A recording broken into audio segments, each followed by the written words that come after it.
Hello student, welcome to this video. आज के इस वीडियो में हम यहाँ पे देखिए अभ्यास प्रश्न पत्र जो आपका मॉडल पेपर एमपी बोर्ड के द्वारा जारी किया गया है, तो आपको इस आपके मॉडल पेपर को बहुत अच्छे से आपको पढ़ना है। क्योंकि अगर आप चाहते हैं कि हम क्लास 10th के यहाँ पे हर सब्जेक्ट में टॉपर बने, तो उसके लिए आपको यहाँ पे मॉडल पेपर समझना बहुत ही आपको ज़रूरी है। और आपको एक चीज़ बता दूँ, यहाँ पे आपका जो मॉडल पेपर होता है ये आपका एक बताता है कि कैसे क्वेश्चन आपको यहाँ पे पिक करने हैं और कैसे क्वेश्चन आपको यहाँ पे आने वाले हैं। तो उनके आंसर भी आपको जो है यहाँ पे उसी तरीके से आपको बताया जाएगा। देखिए आज की इस वीडियो में हम आपको बहुत ही बेहतरीन तरीके से यहाँ पर अभ्यास प्रश्न पत्र का मॉडल आंसर भी बहुत ही कलरफुल तरीके से सॉल्यूशन देने वाले हैं, जिससे आप अगर इस प्रकार से करते हैं तो डेफिनेटली आप पूरे 75 में से 75 नंबर ला सकते हैं। ठीक है, तो आप टेंशन मत लीजिए, हम आपको बहुत ही बेहतरीन तरीके से आपको समझा देंगे कि कैसे आप यहाँ पे वार्षिक के एग्जाम में टॉप कर सकते हैं या फिर आप पूरे 75 में 75 नंबर ला सकते हैं। तो चलिए आज की इस वीडियो को शुरू करते हैं। और अगर आप चैनल पर पहली बार विजिट कर रहे हैं तो हमारे चैनल को दिल से सब्सक्राइब जरूर करिएगा। देखिए सबसे पहले अगर हम बात करें तो इस क्वेश्चन पेपर में आपका लिखा गया है सभी प्रश्न करना अनिवार्य है, यानी आपके सभी क्वेश्चन आपको करने तो ठीक है, कोई दिक्कत नहीं। 1 से 5 तक क्वेश्चन आपके इसमें 30 अंक आपके वस्तुनिष्ठ के होंगे और सभी आपके प्रश्न जो है 1 अंक के होंगे। ठीक है, साथ में देखिए आपको 6 से 17 तक यहाँ पे आपके 12 क्वेश्चन हैं और इनके आपके 2 अंक मिलेंगे। और 18 से 20 तक क्वेश्चन आपके 3 क्वेश्चन हैं और आपको इनको 3 अंक आपको इसमें दिए जाएंगे। साथ में देखिए 21 से 23 तक क्वेश्चन आपके इसमें 3 प्रश्न हैं और उनके आपको 4 अंक दिए जाएंगे। और 6 से 23 तक के आपके सभी क्वेश्चन करना देखिए आपको इसमें आंतरिक विकल्प है। इसका मतलब क्या हुआ? इसका मतलब यह हुआ कि आपके अथवा सहित क्वेश्चन है। ठीक है, 6 से लेकर आपके 23 क्वेश्चन सभी क्वेश्चन आपको अथवा मिलेंगे, यानी आपको एक ही क्वेश्चन करना है। तो इस चीज़ को आपको समझना पहले जरूरी है। अब देखिए आपका यहाँ पे दिए गए हैं सबसे पहले आपके इसमें सही विकल्प वाले 6 क्वेश्चन। तो चलिए हम समझते हैं इनकी प्रकृति आपकी कैसी है और कैसे क्वेश्चन आपको यहाँ पे आने वाले हैं। देखिए तो आपके जो ये पे आपका पूरा क्वेश्चन पेपर है, इसका हमने बहुत ही बेहतरीन तरीके से आपका देखिए पूरे 23 क्वेश्चन और इनके मॉडल आंसर यहाँ पे आपको कलरफुल तरीके से आपको दिया जा रहा है। ठीक है, तो आप इस आपके आंसर का जो है क्या स्क्रीनशॉट कर लीजिएगा। चलिए देखते हैं सबसे पहले आपका जो क्वेश्चन आपका इसमें पहले था वही क्वेश्चन आपके सेम यहाँ पे मिलेंगे। क्वेश्चन में लिखा है आचार्य रामचंद्र शुक्ल ने हिंदी पद्य साहित्य को कितने भाग में विभाजित किया है। तो देखिए आपको ऑप्शन दिए गए हैं 3 काल में, 4 काल में, या फिर आपका 7 कालों में, या फिर आपके 8 कालों में। तो आंसर आपको देखिए आपको इसमें 4 काल करना है। इसके बाद देखिए दूसरा क्वेश्चन, परशुराम को व्यंग भरे आपके उत्तर दिए, किसने दिए थे?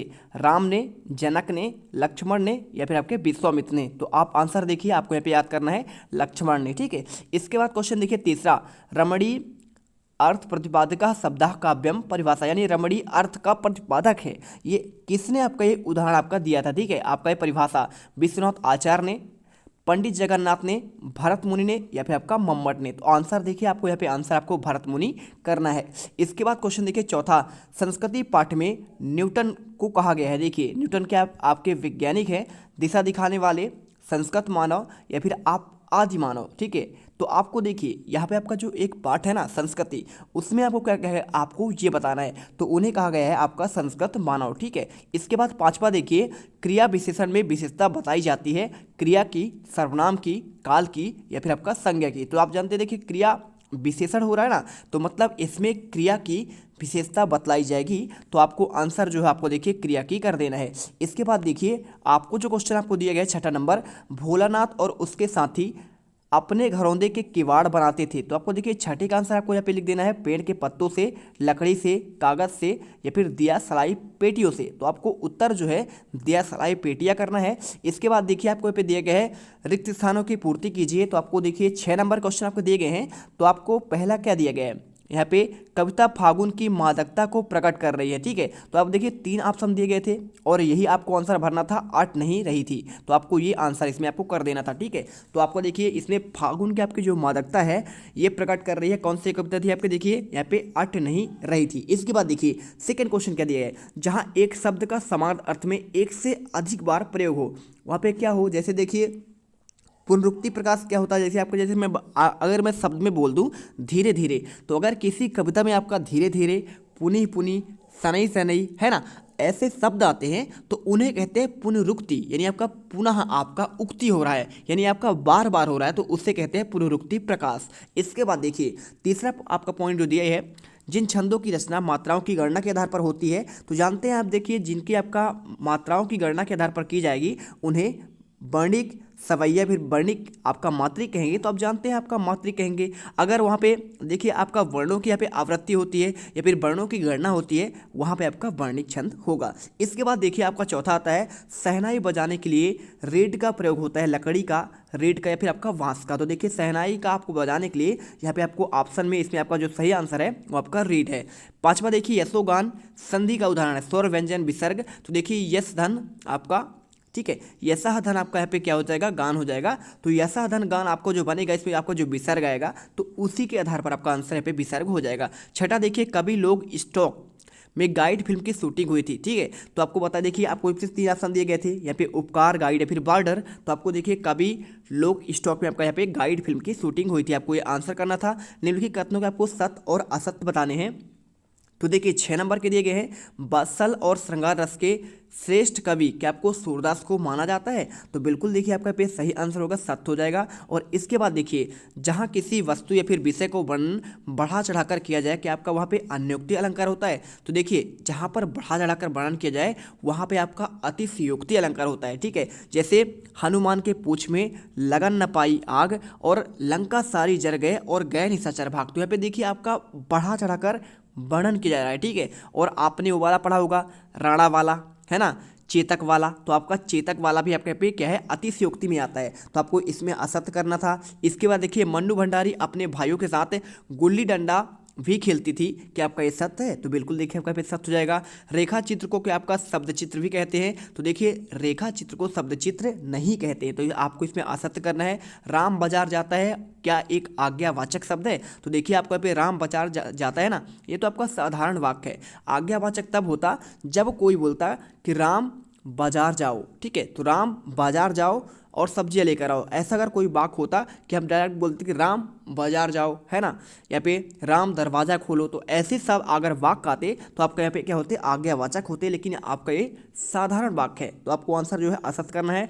हिरोशिमा क्या आपका भारत में है। तो जानते हैं देखिए हिरोशिमा आपका कहाँ पे है ना, आपका जापान में है। हिरोशिमा और आपका नागासाकी दो आपके शहर हैं जो द्वितीय विश्व युद्ध के समय यहाँ पे क्या है, परमाणु बम का प्रयोग किया गया था। तो आपको इसमें असत्य कर देना है। इसके बाद देखिए अगर आपको वीडियो अच्छी लगती है तो वीडियो दिल से लाइक कर दीजिए, साथ में आपको चैनल को सब्सक्राइब कर लेना है, क्योंकि आपके अगले आपके मॉडल आंसर भी जस्ट आपके इस वीडियो के बाद आपके आने वाले हैं। तो फटाफट आप सब्सक्राइब कर लीजिए जिससे आपको सही तरीके से कलरफुल सॉल्यूशन आपको मिल सके। चलिए चलते हैं आपके नेक्स्ट क्वेश्चन पर। सही जोड़ी आपके यहाँ पे आता है, देखिए यहाँ पे देखिए आपको जो आंसर आपको यहाँ पे है ना डायरेक्टली आपको दिया गया है। देखिए क्या दिया गया है, आधुनिक कबीर, ठीक है। तो आधुनिक कबीर आपका जो है देखिए आपका यहाँ पे नागार्जुन ही है। मैंने आपको सीधा सीधा आंसर आपको सही कर दिया है, बिल्कुल आपको यहाँ पे कुछ करने की जरूरत बिल्कुल नहीं है। तो आप देखिए इसको आप यहाँ पे लाएंगे सामने। चौपाई क्या है, देखिए आपका एक सम्मात्रिक छंद है। बालम खीरा क्या है, देखिए आपका यहाँ पे लखनऊ कर देना है। और समास के प्रकार कितने होते हैं आपके, 6 होते हैं। देखिए तत्पुरुष होता है, द्वंद्व होता है, अव्ययी होता है, साथ में आपका कर्मधारय भी होता है और बहुव्रीहि होता है, ठीक है। और आपका द्विगु होता है, आपके 6 होते हैं। सबसे आगे रहने वाला क्या होता है, देखिए आपका अग्रणी और ऊंच नीच में बई कियारी। आपको यहाँ पे करना है, जो उपजी तो भाई हमारी, आपको ये देखिए आपको पूरा करना था इसको। इसके बाद देखिए आपके यहाँ पे आता है आपके प्रश्नों के एक वाक्य में उत्तर देना। तो 6 अंकों के आपके यहाँ पे प्रश्न आते हैं। देखते हैं पहला क्वेश्चन क्या दिया है, कवि निराला का उत्साह गीत किससे आपके संबोधित है, ठीक है। तो किसे संबोधित है भाई साहब, आपको आंसर कर देना है आपका बादलों को। इसके बाद देखिए दूसरा, रस किसे कहते हैं, आपका ये क्वेश्चन दिया गया है। तो आप उत्तर कर लीजिएगा, काव्य को पढ़ने से जो आनंद की अनुभूति होती है उसे रस कहते हैं। आप चाहे तो ये भी कर सकते हैं, किसी काव्य को पढ़ते समय देखिए पढ़ेगा कौन, तो आपका यहाँ पे क्या है, आपका यहाँ पे क्या कौन पढ़ेगा, देखिए आपका पाठक पढ़ेगा। तो किसी का आपको पढ़ते समय पाठक और सुनते समय देखिए श्रोता और देखते समय दर्शक को जो आनंद की अनुभूति होती है उन्हें हम रस कहते हैं। तो आप इस प्रकार भी आप आंसर कर सकते हैं, ठीक है।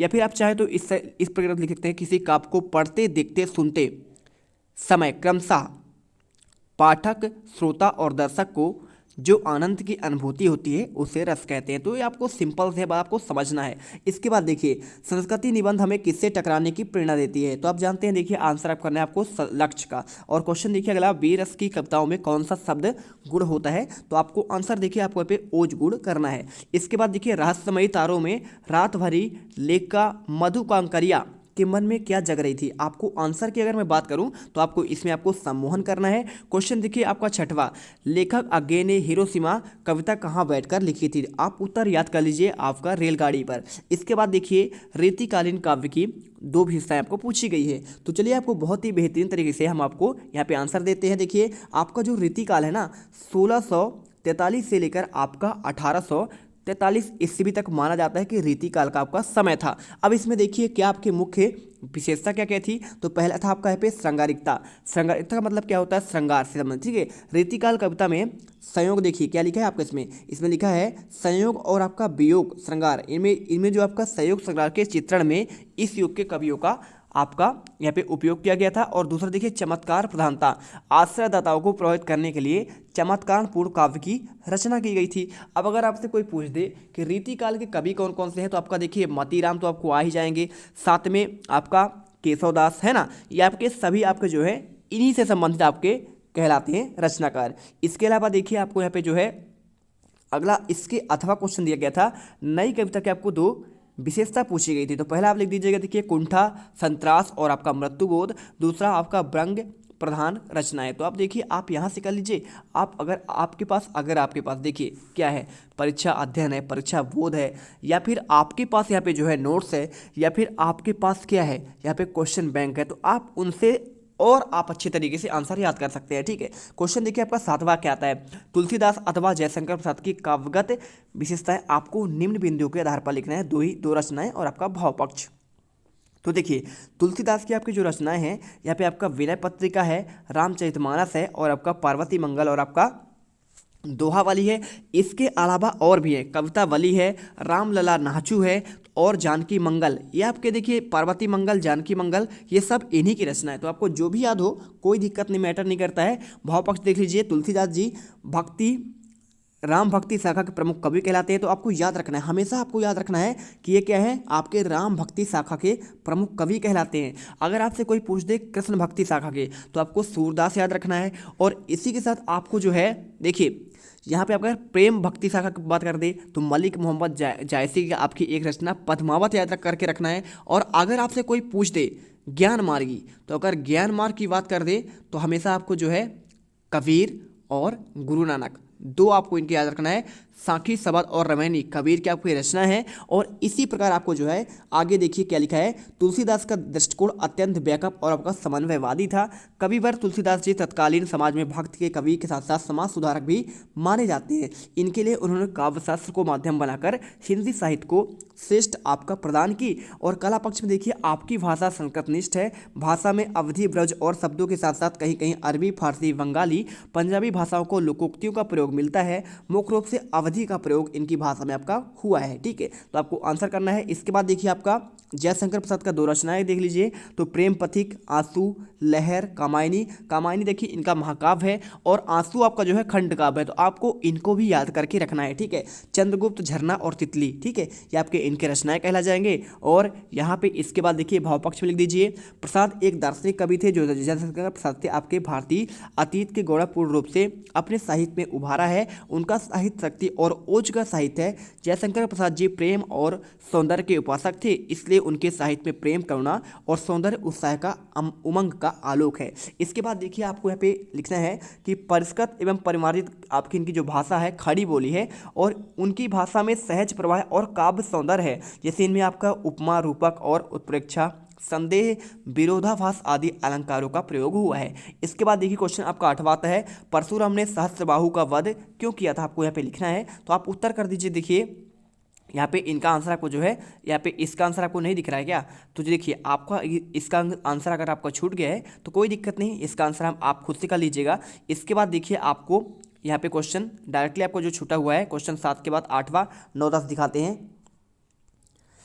तो ये देखिए आपका आंसर जो है आपको लिखना है, ऋषि देखिए, जमदग्नि के पास देवराज इनसे प्राप्त दिव्यों की गुण वाली कामधेनु नामक चमत्कारी गाय थी और सहस्त्रार्जुन ने ऋषि जमदग्नि से कामधेनु गाय की मांग की, लेकिन ऋषि ने गाय देने से इनकार कर दिया। और इसके बाद देखिए आपका जो है यहाँ पे, इसलिए आपका ये क्वेश्चन 8वीं का आंसर मिल गया। क्वेश्चन देखिए आपका अथवा का, स्मृति का पाथेय वाराणसी कवि जयशंकर प्रसाद का क्या आशय है, तो आपको उत्तर भी लिखना था। इसमें देखिए, कवि प्रेसी उससे दूर हो गई थी, कवि के मन में मस्तिष्क पर केवल उसकी स्मृति ही है और इन्हीं स्मृतियों को कवि अपने जीने का संबल अर्थात सहारा बनाना चाहता है, अतः स्मृति का पाथेय बनाने से कवि का आशय स्मृति के सहारे है। इसके बाद क्वेश्चन देखिए आपका 9 नंबर आता है, कवि नागार्जुन ने फसल को हजार हजार खेतों की मिट्टी का गुणधर्म क्यों कहा है, तो आपको उत्तर में देखिए क्या लिखना है, मिट्टी के गुण धर्म के इस उपजाऊ शक्ति है जो इसमें मिले अनेक तत्वों के कारण होते हैं, उन तत्वों की उपस्थिति के कारण ही मिट्टी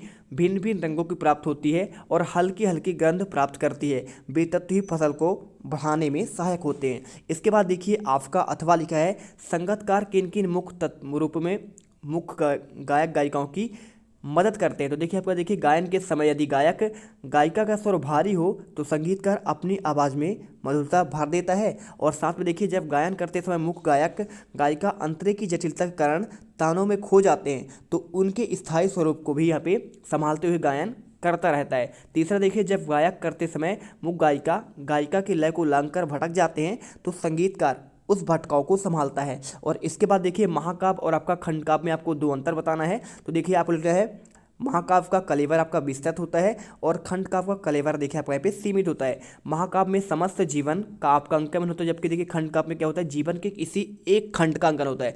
देखिए बहुत सिंपल है, अगर कोई आपसे महाकाव्य पूछे ना क्या है, तो महाकाव्य में आप ये बोल दीजिए कि महाकाव्य में जो है किसी व्यक्ति के जीवन का जन्म से लेकर आपके मृत्यु तक का संपूर्ण वर्णन करना यहाँ पे महाकाव्य के अंतर्गत आता है, जबकि खंडकाव्य में क्या होता है, पूरे जीवन का किसी एक घटना का वर्णन जहाँ पे हो वहाँ पे आपका खंडकाव्य आता है। वही चीज़ आपको बोल रहा है कि भाई इसमें समस्त जीवन का होता है और इसमें क्या होता है, किसी आपका एक खंड का होता है। बस आपको सिंपल सी आपको बताना है। इसमें आपका जो आपका नायक होता है धीर भीर और गंभीर होता है, और खंडकाव्य में क्या होता है देखिए शांत और आपका करुण आपका होता है। ठीक है, ये आपको सिंपल से आपको पहले ही पढ़े होंगे अपने। इसके बाद देखिए अथवा का स्थायी भाव और आपको संचारी भाव में अंतर लिखना है। अब देखिए संचारी भाव क्या होते हैं, ये सहृदय के हृदय में पानी के बुलबुले के समान प्रकट होते हैं और लुप्त हो जाते हैं, यानी देखिए अचानक से आते हैं और अचानक से खत्म भी हो जाते हैं। लेकिन स्थायी भाव क्या होते हैं, ये सहृदय के हृदय में स्थायी रूप से विद्यमान होते हैं, जल्दी नष्ट नहीं होते हैं। ठीक है, अब देखिए संचारी भाव की आपकी जो संख्या है 33 मान जाती है,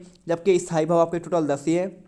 जैसे हास्य का हंसी है, श्रृंगार का रति है ना, तो आपके ये टोटल आपके 10 होते हैं, तो आपको याद करना है। इसके बाद क्वेश्चन देखिए 11वां, दोहा छंद के लक्षण और आपका उदाहरण सहित बताना है। देखिए दोहा आपका एक मात्रिक छंद है, अर्थात यह शब्दों की मात्राओं के अनुसार निर्धारित होता है और उनमें कुल मिलाकर आपके 4 चरण होते हैं। तो देखिए बिल्कुल आपको जो है ना इस क्वेश्चन पेपर को आपको अथवा सहित एक एक क्वेश्चन याद करना है, क्योंकि आपके ये मॉडल पेपर आप ऐसा नहीं है कि आपके पेपर में नहीं आएंगे भाई, आपके देखिए पूरे के पूरे क्वेश्चन हो सकते हैं, आ सकते हैं, या फिर आपके 30%, 50%, 70% कुछ भी हैं आपके आ सकते हैं। तो आप ये मत सोचिएगा कि ये केवल आपका नमूने के लिए हैं, ये क्वेश्चन आप में नहीं आएंगे, बिल्कुल आ सकते हैं, क्योंकि ये पेपर जो बनाने वाले हैं देखिए ये आपका मॉडल के रूप में बनाया गया है और क्वेश्चन तो आपका कहीं से भी उठाया जा सकता है। हो सकते हैं आपके यही क्वेश्चन उठा लें, तो आपको देखिए है तो पूरे आपके सिलेबस के, तो इसलिए आप इन्हें अच्छे से पढ़िएगा। इसके बाद देखिए यहाँ पे आपको बता दिया कुल आपके 4 चरण होते हैं, तो प्रत्येक देखिए दोहे के आपके 2 पद होते हैं, उनमें से एक आपका 2 चरण के होते हैं।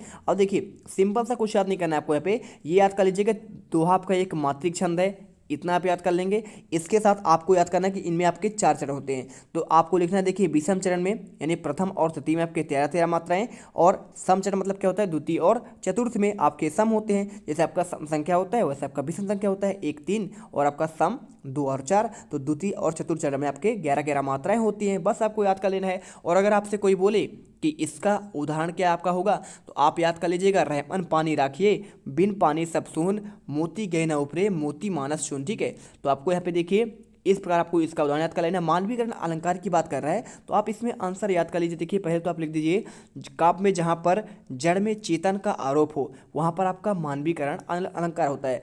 आंसर देखिए आपको लिख देना है दिवा देखिए दिवसावसान का समय मेघ आसमान में उतर रही थी, वह संध्या सुंदरी परिसी धीरे धीरे, आपको याद कर लेना है। इसके बाद देखिए आना एक उन्हीं सूत्र के अनुसार गद्य की प्रमुख विधाएं देखिए क्या क्या होते हैं। तो आपको देखिए निबंध, नाटक, एकांकी, उपन्यास, एकांकी, आलोचना, हिंदी के आपके प्रमुख विधाएं हैं। अथवा हम देखिए नाटक और एकांकी में अंतर पूछा गया है। तो नाटक में आपके अनेक अंक होते हैं जबकि एकांकी में एक अंक होता है। नाटक में पात्रों की संख्या अधिक होती है और जबकि एकांकी में पात्रों की संख्या आपका देखिए कम होती है। और देखिए नाटक की अगर हम आपसे बात करें ना, तो इसमें आपके जो पात्र होते हैं, यहाँ पे जो कलाकार होते हैं, इनमें आपके अधिक होते हैं और एकांकी में आपके सीमित होते हैं। और देखिए आपका जो नाटक है ना, नाटक के बारे में आपने पढ़ाई होगा, कुछ आप इनके उदाहरण लिख सकते हैं। तो एक घूंट आप इसमें क्या है, यहाँ पे एक घूंट आपका जो है नाटक का आपका एक उदाहरण है, ठीक है। तो आप यहाँ पे लिख दीजिएगा जयशंकर प्रसाद का है। और इसी के साथ एकांकी अगर से कोई पूछ दे तो आप यहाँ पे दीपदान,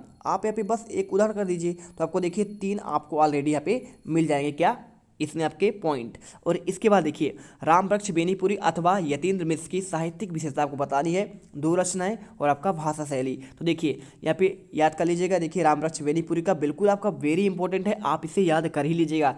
पतितों के देश में और चिता के फूल और माटी की मूर्तें, साहित्य में देखिए उनकी भाषा में साहित्यिक खड़ी बोली है, उनकी भाषा में आपका ओज है, सशक्त भाषा विचार और भावों का अव्यक्त करने का पूर्ण आपका सामर्थ्य है। तो आपको देखिए इस प्रकार आपको यहाँ पे आंसर करना है। और यतीन्द्र मिश्र का भी आपको दिया गया, देखिए गिरजा कवि द्विजदेव की ग्रंथावली का सह संपादन। तो आपको देखिए इस प्रकार से आपको इसे भी याद कर लेना है। कैप्टन बार बार मूर्ति पर चश्मा क्यों लगा देता था, आपको लिखना है। 2 नंबर क्वेश्चन आप आंसर कर लीजिए। देखिए यहाँ पे मूर्तिकार नेताजी की मूर्ति पर चश्मा लगाना भूल गया था, बिना चश्मे वाली मूर्ति कैप्टन को बहुत आहत कर दी थी, इसलिए वह मूर्ति पर अपने पास से चश्मा लगा देता है। जब भी मूर्ति से चश्मा उतारा जाता था तो उस समय उस पर दूसरा चश्मा लगा देता था। इससे क्या होता था, पता चलता है कि कैप्टन में देश के नेताओं के प्रति आदर और सम्मान की भावना है। बाल गोविंद भगत की पुत्रवधू उन्हें अकेला क्यों नहीं छोड़ना चाहती थी, आंसर करिए। भगत की पुत्रवधू जानती थी कि भगत संसार में अकेले हैं, उनका एकमात्र पुत्र मर चुका है और वे बूढ़े और भक्त हैं, ठीक है। उन्हें हर बार देखिए आपको संसार से कोई रुचि नहीं है, घर बार से है ना। वे अपने खाने पीने और स्वास्थ्य की ओर भी ध्यान नहीं दे पाएंगे, इसलिए सेवा भाव से उनके चरणों की छाया में अपने दिन बिताना चाहती है और अपने लिए भोजन और दारू दवा का प्रबंध करना चाहती है। इसके बाद देखिए सुशील वाद्यों से क्या अभिप्राय है, शहनाई में सुशील वाद्यों का आपको उपाधि क्यों दी गई है। तो उत्तर देखिए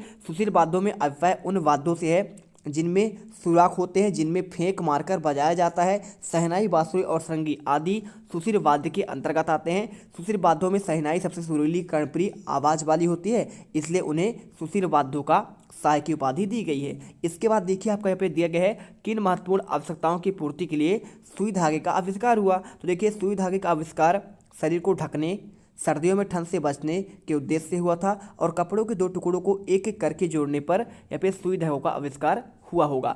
इसके बाद देखिए आपका पे आता है 16वां, निम्नलिखित वाक्यांश के लिए आपको एक शब्द लिखना है। पूरब की ओर आपका बहने वाला हवा और आपका जिन्हें ना बांटा जा सके। देखिए तो पूरब के आपको बहने वाला हवा पूर्वाई और जिसे ना बांटा सके अविभाज्य, आपको आंसर करना है। इसके बाद देखिए निम्नलिखित मुहावरों को अर्थ लिखते हुए वाक्य में प्रयोग करना है।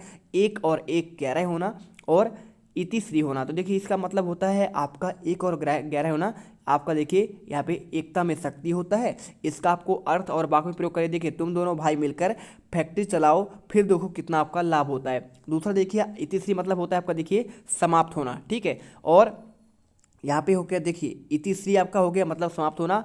महात्मा गांधी की मृत्यु के साथ ही एक युग का इतिश्री हो गया, ठीक है। तो आपको देखिए इतिश्री का आपको मतलब याद करके रखना है। और एक होता है श्री गणेश यानी प्रारंभ करना, तो आप उसे भी याद करिएगा। और 7वां देखिए भोलानाथ अपने साथियों को देखकर सिसकना क्यों भूल जाता है। तो देखिए बाल सुलभ प्रकृति के होते हैं, बाल यानी आपके बच्चे, वे अपनी पसंदीदा वस्तुओं और रुचिगत क्रियाकलापों की ओर शीघ्र आकर्षित होते हैं। यही वजह है कि आम व्यक्ति रोते बिलखते सुबकते उन्हें नन्हे बालकों को चुप कराने के लिए उनकी पसंद की वस्तुएं खेल दिखाते हैं। इसी प्रकार भोलानाथ ने अपने साथियों को देखकर सिसकना भूल जाता है। गंतोक को मेहनत कश बादलों का शहर क्यों कहा जाता है। चलिए आंसर दिखा देते हैं। गंतोक के लोगों की मेहनत गंतोक के आज भी पुराने स्वरूप का कायम करते हैं। उनका अथक प्रयास ही उनकी प्रकृति की धरोहर को सजोए हुए हैं। यहाँ उनका जीवन बेहद कठिन है। यहाँ के लोग इन कठिनाइयों को बावजूद शहर के हल पल को खूबसूरत बना दिया है और इसलिए लेखा ने इन्हें मेहनतकश बादशाहों का शहर कहा है। इसके बाद देखिए यहाँ पे 18वां दिया गया है, निम्नलिखित काव्यांश का संदर्भ प्रसंग आपको सहित भावार्थ सहित व्याख्या करना है। देखिए उद्धव तुम हो अति वड़भागी, अपरस सहर्ष स्नेह तंगा, नाहीन मन अनुरागी। अब देखिए आपको ये जो दिया गया है इसका आपको क्या करना है, संदर्भ प्रसंग व्याख्या करनी है। कैसे करना है, देखिए संदर्भ में आपको लिखना है हमारी पाठ्य पुस्तक के पद, देखिए पाठ क्या है आपका पद से लिया गया है, इसके कवि सूरदास हैं। तो हमेशा आपको जब भी संदर्भ लिखें तो आप टारगेट करिए कि यहाँ पे कौन से आपके पाठ से लिया गया है, ठीक है। प्रसंग में लिखना है आपको, देखिए कृष्ण द्वारा भेजे गए उद्धव से गोपियाँ कहती हैं कि तुम तो बहुत भाग्यवान हो जो कृष्ण के रहकर भी उनके प्रेम में बंध नहीं पाए हो। और देखिए भावार्थ लिखना है, गोपियाँ उद्धव से कहती है कि तुम तो बड़े भाग्यशाली हो जो कृष्ण के साथ रहकर भी उनके प्रेम के बंधन में नहीं बंधे हो। तुम उनके प्रेम में इस प्रकार अछूते रह गए हो जिस प्रकार कमल के पत्ते से पानी अछूते रहते हैं और उन पर पानी का दाग भी नहीं लग पाता है। तुम तो कृष्ण के प्रेम बंधन से उसी प्रकार मुक्त हो जिस प्रकार तेल को मटका पानी में डूबने पर भी पानी से दूर रखता है, और तुम तो प्रेम की नदी में पैर भी नहीं डुबोया, तुम्हारी दृष्टि प्रेम के आनंद में पगी ही नहीं है। गोपियाँ कहती है कि हम तो भोली भाली अबला नारी, इसलिए गुड़ के चिपक जाने के बाद भी चींटियों की तरह श्री कृष्ण के प्रेम में लिप्त हो गई हैं। और देखिए काव्य सौंदर्य, देखिए पहला आपको प्रेम से अछूते उद्धव पर गोपियाँ व्यंग्यात्मक प्रहार कर रही हैं, दूसरा अनुप्रास रूपक और आपका अलंकार, और देखिए आपको यहाँ पे ये दिए गए हैं। इसके बाद देखिए आपका अथवा में यहाँ पे धूलि धूसर तुम्हारे ये गात आपका ये दिया है, इसका भी आपको देखिए संदर्भ, और इसी के साथ देखिए आपका प्रसंग संदर्भ क्या है, देखिए पाठ्यपुस्तक है यह दंतुरित मुस्कान कविता नामक कविता से लिया गया है और इसके कवि जो है नागार्जुन है। और इसके बाद देखिए प्रसंग में यहाँ पर दांत निकलने वाले बच्चे की मुस्कान के मनोहर प्रभाव का चित्रण किया गया है, ठीक है। तो आप इसे पूरा लिख दीजिएगा कि देखिए क्या लिखा है यहाँ पर, दांत निकलने वाले बच्चे की मुस्कुराहट के अनोखे प्रभाव के बारे में कवि बता रहे हैं कि मुस्कान मुर्दे की भी प्राण डाल देते हैं, अर्थात बच्चे की मुस्कान देखकर व्यक्ति उदास मृतप्राय और आपका जीवन तोड़ते हैं, और इन बच्चों से धूलि से लिपटा शरीर ऐसे लगता है कि तालाब को छोड़कर आपड़ी में कमल खिल गए हों, और आशा है कि आंगन में धूलि से खिलता यह बच्चा कमल के फूल जैसा सुंदर लगता है, और दंतुरित मुस्कान वाले बच्चे के माथे से कठोर पत्थर जैसी बर्फ पिघलकर पानी बन गई होगी, अर्थात बच्चे की मुस्कान कठोर से कठोर व्यक्ति को पिघला देती है और इस मुस्कुराहट कठोर व्यक्ति के कोमल भाव को जाग उठते हैं। देखिए काव्य सौंदर्य देखिए क्या क्या प्रयोग हुआ है, अनुप्रास और आपका उत्प्रेक्षा अलंकार इसमें गया है, और भाषा कैसी आपका सरल है। तो अगर आप ऐसे लिखते हैं तो बिल्कुल आपके पूरे 75 में से 75 नंबर आएंगे और आप यहाँ पे टॉपर्स बन पाएंगे। देखिए 19वां दिया है, निम्नलिखित गद्यांश का संदर्भ प्रसंग आपको व्याख्या करना है। पहले आपका पद्यांश आया, अब आपका यहाँ पे गद्यांश आता है। तो देखिए यहाँ पर आपको जो गद्यांश दिया गया है इसमें आपको किसके बारे में दिया गया है, तो देखिए आपको उत्तर लिखना है। गद्यांश सशक्त और स्वतंत्रता प्राप्ति नारी की कहानी को व्यक्त करता है और अपने अधिकारों के लिए संघर्ष कर रही है। इस गद्यांश में लड़की अपने लिए स्वतंत्रता और समानता की मांग करने की साहस कर रही है। तो आपको देखिए आपको ये पूरा आंसर करना है, आप इसे देख लीजिए। इसके बाद देखिए आपका पे चौथा पंक्ति और आपका सभी दी है। इसके बाद देखिए संस्कृति के नाम पर आपका जो है यहाँ पे ये बताया गया कूड़े करकट के ढेर का बोध होता है, वह ना कि संस्कृति और ना ही रक्षणीय वस्तु। तो आपको इसका भी देखिए संदर्भ प्रसंग और आपका व्याख्या करना है, आप इन्हें कर लीजिएगा। और इसके बाद देखिए आपका आता है हाथ घड़ी का एक आकर्षक विज्ञापन तैयार करिए। तो देखिए आपको यहाँ पे आकर्षक, यहाँ पे हाथ घड़ी का आपको इस पर लिखना है कि विज्ञापन लिख देखिए अजंता घड़ियाँ स्मार्ट बनो टाइम पर चलो, और आपको विशेषता लिख देनी है और आपको इस प्रकार से पूरा आंसर करना है। इसके बाद देखिए वार्षिक परीक्षा को तैयारी करने के संबंध में दो मित्रों के मध्य आपको संवाद लिखना है। देखिए अभिषेक और आपका रितेश के बारे में आपको यहाँ पे संवाद दिए गए हैं, आप इनके आंसर अच्छे से कर लीजिए।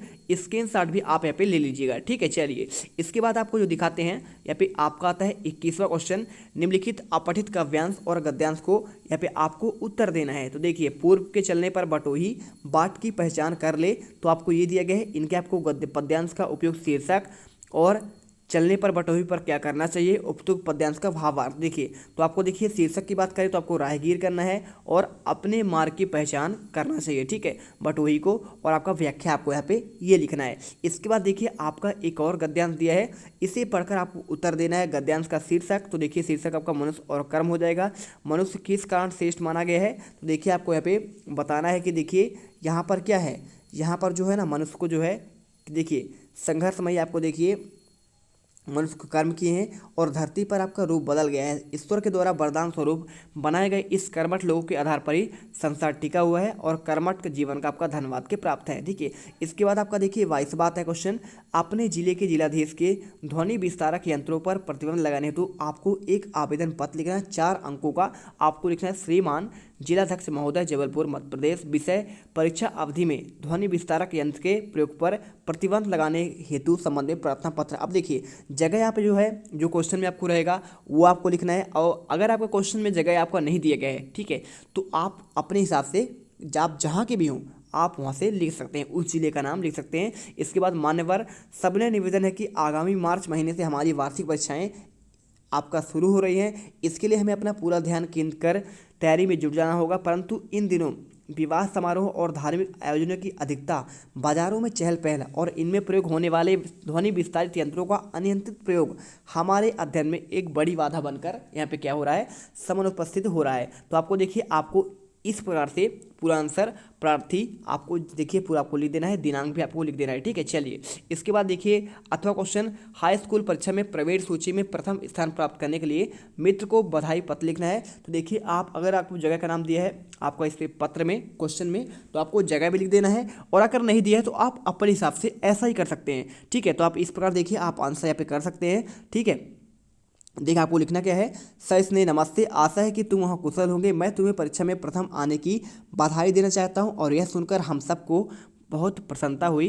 तुम्हें अपनी कक्षा में सबसे अधिक अंक मिले और पुरस्कार भी मिला, और इसके बाद देखिए हमें इस बात की खुशी है कि तुम्हारी मेहनत सफल हुई, तुमने मन लगाकर साल भर पढ़ाई करी और इसलिए तुम्हें यह इनाम मिला।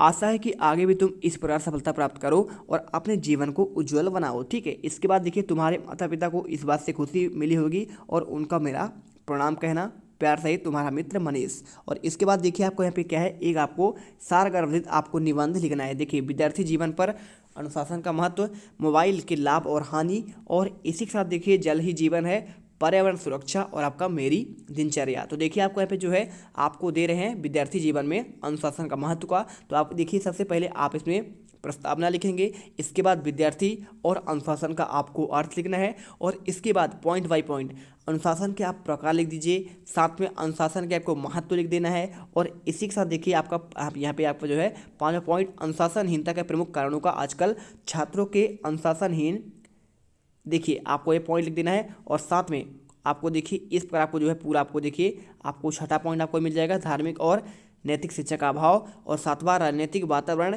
शिक्षा मंदिरों में राजनीतिक आपका ये देखिए आपका प्रभाव हो गया। और इस प्रकार आपको जो है सभी पॉइंट आपको लिख देने हैं।